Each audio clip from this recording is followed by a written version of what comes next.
얼마 전 천안시 의회 행정사무감사에서는 천안시장 정책보좌관들의 역할론에 대한 문제가 제기됐습니다. 시의원들은 감사 자리에서 정책보좌관들이 지금껏 실시했던 업무 실적에 대한 리스트가 존재하느냐고 질문을 던졌습니다. 그러자 천안시 관계자는 업무 성격상 기록이나 자료로 남기지는 않는다면서 시장에 대한 보좌와 각계각층에 대한 의견 수렴, 민원 해결을 주로 진행한다고 답했습니다. 사실상 특정된 업무가 없는 셈입니다.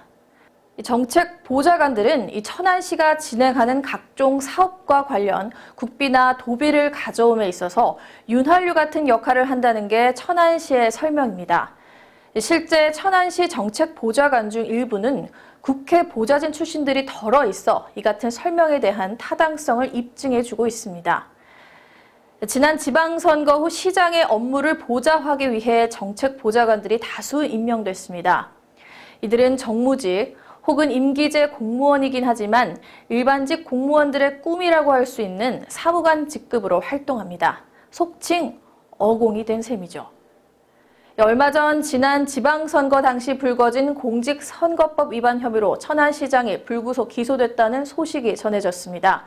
이미 한 차례 시장 거리 사태를 맞이했던 천안 시민들로서는 청천벽력이나 다름없는 소식이었습니다. 물론 죄의 시시비비는 사법당국에서 가려져야 합니다. 하지만 어느 누구보다 청렴해야 할 공직자들은 많은 사람들의 시선에서 자유로울 수 없습니다. 이태원 참사를 놓고 사법적 책임 유무를 먼저 가려야 한다는 정부의 인식에서 보는 것처럼 사법적 처벌보다는 도덕적 양심이 우선시되는 사회가 되길 바라봅니다. 여기에 본래 뜻대로 정책 보좌관들의 역할에 대한 재고도 함께하길 기대합니다. 뉴스 마칩니다. 시청해주신 여러분 고맙습니다. 천안TV 개원